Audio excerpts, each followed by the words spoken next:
Oh shit. Nah, we're good. We're in no rush. You already know.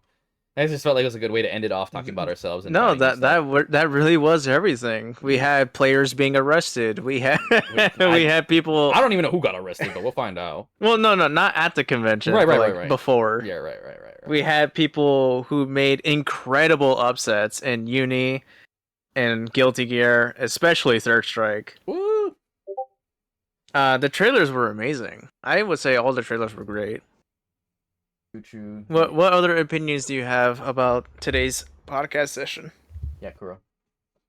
I mean, I'm obviously appreciative, like, you guys having me here. Like, it was fun to talk about more other, like, some of these other, like, FGs too, besides just, like, Uni. Like, I know I mostly play, like, Uni and, like, Plus R, but, yeah, I keep up with everything, so it's, like, really cool and fun to talk about. Yeah, all and this again, stuff. it's looking like, again, I'm really happy that Uni's in a really good state for, you know, anyone who does want to get into it. And like you said, it's better. Like, the good thing is that, like, oh, okay, so I'm happy. Hearing that, it's like, okay, I'm good. So it makes me want to actually fuck with it more. Because I was like, dude, because I look at the numbers and I was just so disappointed. Even the end, and it just looked low to me. Like, so maybe I'm just too disillusioned with big numbers, but hearing like, oh no, if I wanted to hop on, I could actually probably find people around my level kind of shit, right? That's what matters the most to me, right? Because there's clearly, like, you know, in the future, people always hop on to Nooblets. And at the end of the day, like I said, hopefully we can have a future Sajam tournament, right? You know, like the Sajam Slam and one for Under Night. Wouldn't you be excited for that? You know? I mean, absolutely. I mean, if anything, man, I would love for if we could host one, right? Like me, you, like we could totally do that if we could ever get the chance, you know. Host a yeah, at some point I do like want to host my own tournament and stuff too. But yeah. Yeah, no, dude. Aw, that's so cool, man. I mean, I already have Under Night on my wish list. I just needed to go on a fatty sale. It's a bro. Like decent. Isn't it like? Yeah, I think it's like 30% off actually. Yeah. Yeah. I'm just broke as fuck, and it like I said. That's my situation too. I'm broke as fuck. Uni, I'm sorry, you know, Uni got fucked because CVS came out. I'm sorry, dude. I was just more excited for CVS. And the thing is, with CVS, I was scared. Oh no, this game's gonna die out. But I'm thinking, like I said, because of the Mexican and the American community and the Japanese community, like I think the game's gonna be pretty healthy. I'm thinking, and again, super weird, and it shows you how thirsty we are for a CVS 3, dude. That we're gonna play this dead ass, broken ass fighting game. Which again, Kuro, let me know when you get that so we can run that shit. Yeah, I'll let you. Yeah, I mean, I would play Accent Core, but I think you're just too high level for me. And yeah, whatever. Like I said, I just need people that suck dick like I do.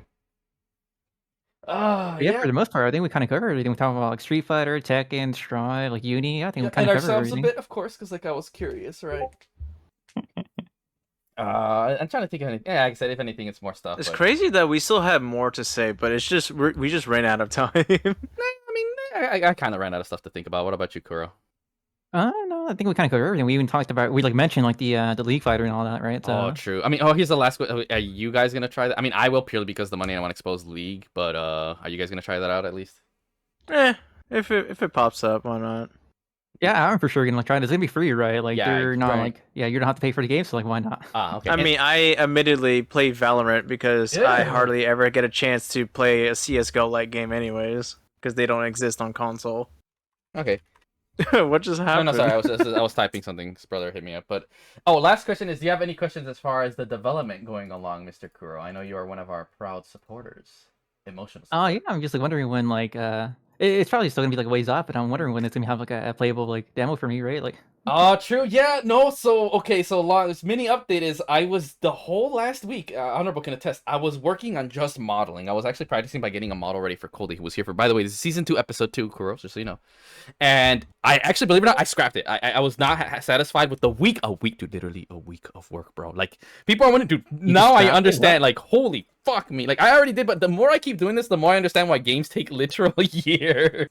Yeah, dude, it's an absolute time crunch. And it's an unforgiving area of just like you can spend so many fucking days on a single thing, and then you're just not satisfied with it. Yeah, and so now imagine that on 100 times more scale, where your job depends on it. You have corporate on your ass. Yeah, but to update you guys, I've been so sorry I haven't updated too much. I'm gonna post some videos because I've been catching with my Vibecast and actually doing dev work. But I'm going to post some videos, same with you, Kuro. You guys are going to see some of my plans, something I talk about. And one of them's going to be like 45 minutes long, so put that in the background for yourself, Kuro, so you can see more. I mean, you guys already seen my plans as far as meditation on my philosophies and shit. But as far as a playable demo, like, it might be sooner. Because I don't know if I spoiled this, but I will be making a sort of Roblox beta demo. Yeah, you mentioned that. So it'll be sooner than we think. But right now, what I was actually initially doing was going to do animations, but then I got sidetracked, and I'm doing the modeling. Okay. And, like, so that's taking a minute, but... I might be able to get out sooner, so I give it a week before I can finish the modeling stuff. I got to do one for Vile, like I said, because it's practice. And these are, by the way, these models are actually higher texture and everything that what it's originally going to be. Once I get that done, then I got to do model or animation. That's going to take probably as long, if not longer. And what I'm gonna do in a sense is for the secret game that hasn't been announced yet, which Kuro, you already know, right? And I'm gonna be getting some of those base characters as models and moving them over to test them out, and they're gonna be in that beta version, right? And then from later on, because I said Roblox right now is gonna be my template to help get some monetization. I'm even thinking to the point because right now I'm having some struggles. It's like, man, I might have to, and I've been going hard. It's like at this point, I think I should show a lot more of my work and then see if I could get like a Kickstarter or something. But like the thing is, until I get a playable demo, I don't feel comfortable doing that. You know. That's my philosophy. I don't want to be a scam artist like that dude who's trying to, I'm making a better Spider-Man game. Homie, you all you did is do some drawings. Like, that ain't a real, like, Kickstarter, bro. You know what I'm saying? That's why I felt I want to do the Roblox one because it's a good one. Also, Roblox has, like, no fighting games. By the way, fun fact, there's a Tekken fighting game, Roblox, that people are working on. It's like, oh. But yeah. So we again, Kuro, you'll see when I send TTU the project I'm trying to work on so people can get into it. But I was even thinking, like, you know what? I think I should at least, like, fuck it. Let's release a fighting game, like maybe some base show or something so people can check it out. And then I'll slowly release characters as I'm working on them, kind of sense, right? And since it's a beta, people can experiment, point things out, yada, yada. But it won't be a real representation of the game. Like, for my main game, right? I give it 3 years before we see anything for my main title that I'm working on. Like I said, a lot of this is mini project stuff. Same with Roblox is going to be its own thing. But it has some idea and it won't be fully fleshed out. That's the thing. But I'll try to make it as close. But as far as the main title, I'm going to give it the end of this year till we even see a trailer announcement. I'm going to be honest. I wanted to get it out, I know, for months, but like, I want to make sure this is a very good first step. And the reason I'm delaying it more is I'll have a lot done. Let's say I want to have at least the cast, base model, all of them in there. The base maps, you know, like, and then we're only going to showcase like maybe an eighth of that. So then, okay, if I want to change some stuff, and then I can, that way, if I'm behind or delayed, which has happened a lot, you've seen it, Kuro, in the comment. That way, if I'm behind, okay, we already have this map and every character, we could just set that up, no problem, so we can get it for the trailer, right? So that way we can keep a steady train of hype and keep people happy with the feedback. That's the only reason. So basically, when that year's out, like, by that point, there'll technically be a demo playable out. But I want to make sure, like, this is why people don't. I get the, again, you guys can see I'm very good when it comes to marketing. It has to be an order of sequences. So then you can not stop that hype train kind of sense, right? And at the end of the day, I mean, honest, Kuro, if you are going to get it, you're more than likely going to get like a pre-alpha and, you know, no one else is going to be able to play it kind of thing, right? So, I mean, it sounds good, man. Yeah. Right. So to tell you, you're clearly excited. I'm glad you asked, and sorry I haven't kept you up too much. It's just, again, dude, literally, it was a straight week. Dude, you can even look at, dude, if you want, look at my Twitch, you see it's like 5 hour of me just modeling, dude. And I'm learning, and the good thing is, I'll say this about game development, it's frustrating. And why I take so long, I could have honestly done it in a day, but the thing is, part of it's a learning process, right? And it's like a fighting game. Like, clearly, I'm gonna struggle. You know, you've seen it with combos, right? Like, oh, I'm gonna struggle one day, this, that, but then before you know it, it's a year later, and you're just doing this like it ain't nothing, right? And that's like, to me, I'm okay with doing a harder version. That way, when I do did I mention I'm going with a PS1 kind of style, by the way, of Kuro?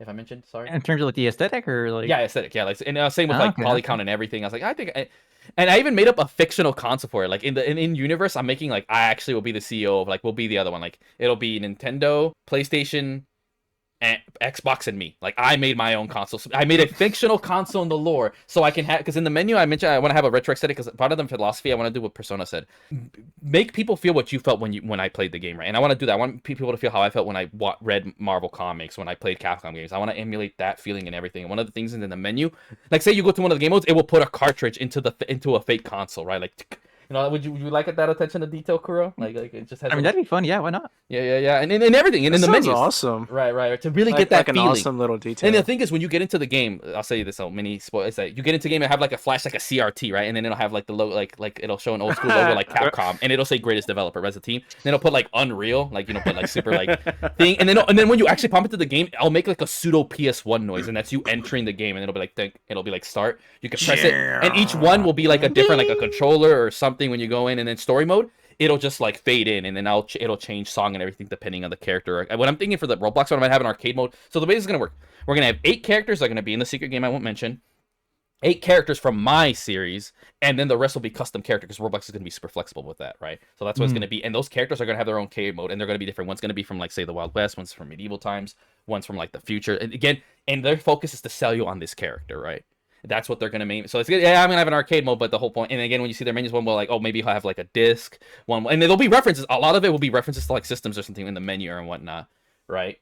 And I mean, yeah. What are your thoughts on that? Do you like the little retro thing? How you? And again, it'll change once you actually get into the game. They say you pick the rhythm game mode or party. Then it changes everything. Like one of them it'll get all colorful, and then it'll have like a bop and music, and then it'll have like chibi versions of them just staring at each other. Like one of them's just gonna be mad pissed looking at the other dude like, why are you here? You know, because I love my chibis. And then when you actually get into story mode, like it immediately goes into immersion. Like you don't see as many UI or HUD elements, right? Because that's the story mode. That's what I'm thinking, right? Well, but for the future, but for right now, like, no, let's go lean into the aesthetic. And then again, when you eventually play my rip-off GTA mode, because like I said, I'm gonna have rip-off mode, same like rip-off of what 2 story is gonna be an FPS. But that's for future later. Is that in there'll be a story, like even in the it'll be background lore, like, oh yeah, here's the dude, the inventor, and that's gonna be the system. And that's what basically what I'm saying is that I put self-imposed limitations. I mentioned that, right, Kuro, that I don't want to Yeah. And one of them is like, I was trying to think, I want to make it as PS1 as possible, but like, no, one of my problems, I hated how slow the RAM limitation was. Like, I'm making a fictional I went hard, bro. Literally, I couldn't sleep because of it, and I even did some stuff, I made up name, even looked up dates, like what was the RAM.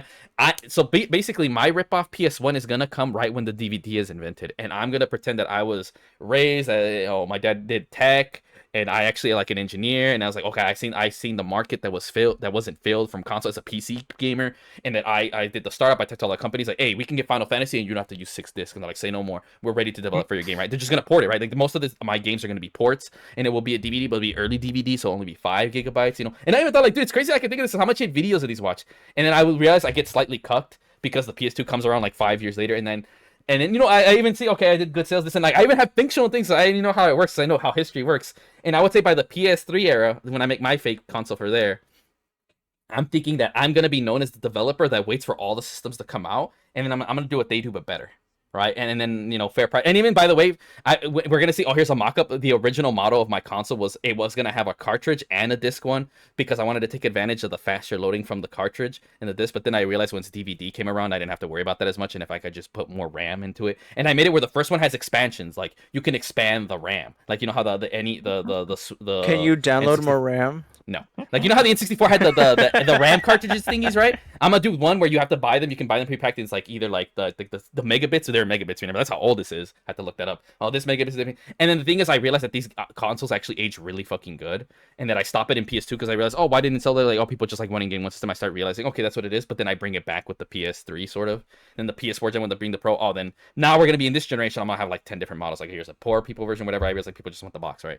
Like, literally, I made up a whole lore about me making this fictional console. And the thing is, when I'm developing now the game, I'm getting these made-up limitations. I have, like, my system that I'm developing for, it's going to be PS1 graphics, but the PS1 if it wasn't hampered by limitations. So imagine, like, a PS1 with, like, DVD drive, an actual RAM that isn't fucking molasses. That's really about it. As far as the PS1, PS2, I'll worry about that once I start doing PS2 graphics.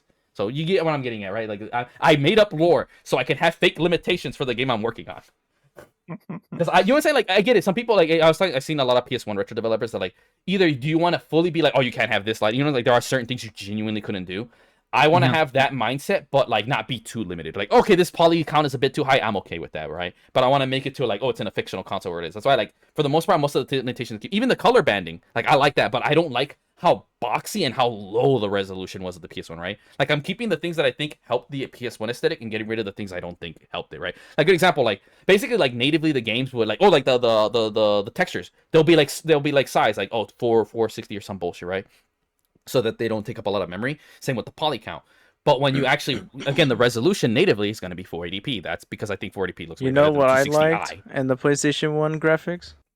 Mind you, the game's not going to be 480p. You can make it 4K if you want to, Kuro. Don't worry. But for those who want the, like, again, it's going to have an backgrounds. Option. Like, even, again, because I would like this to run on the Switch and iPhones too. And in there, and see, on iPhone, it'll look fine because they can only handle 480p. But if the game is intended for 480p, they won't have a problem. And same, I'm going to have the render distance, and I'm going to use the same techniques to help hide, you know, that's one thing I'll definitely use. Like, I think for one section, I'm going to have, like, the thick-ass frog from fucking Silent Hill 1.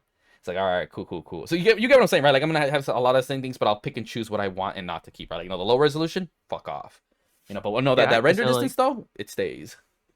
Yeah, it sounds like you're doing a lot of the stuff of, like, that one game you showed off. I think it was called, like, Gunmetal, right? That kind of, like, one retro-style game that was, like, kind of with the PS1 aesthetic, too. Oh, yeah.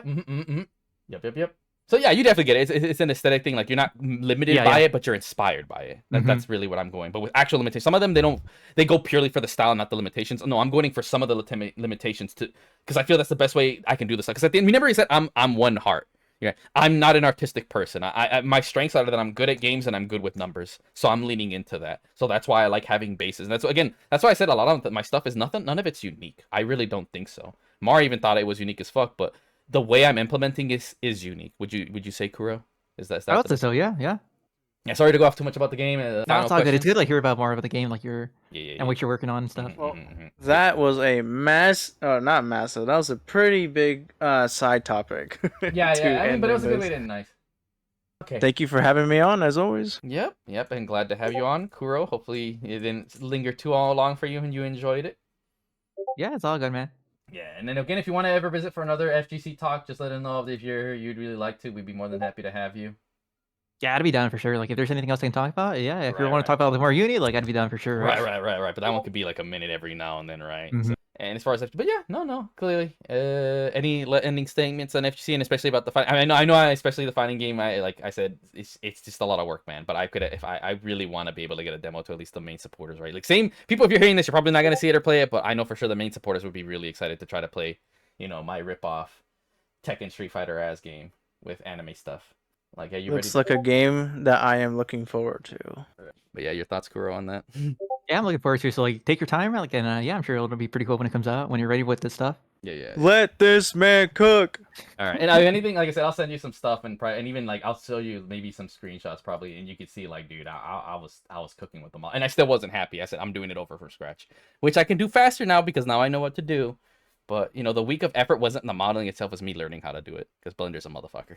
But all right, thank you everybody for watching. I will catch you on the next Vibecast, which will be a good minute. And again, if you got any topics, whatever, comments below. Again, feel free to check out Honorable and Kuro and Detective Vile on their Twitch or YouTube. Fight honorable, stay fashionable, and I'll see you all in my next video. Kuro, what's your outro? If you have one. Anyone that's watching, thanks for watching. Have a good morning, good night, good rest of your day. Simple. And remember, you guys already know the icon. You two already know. And remember, everybody, every day is great when you're chibi.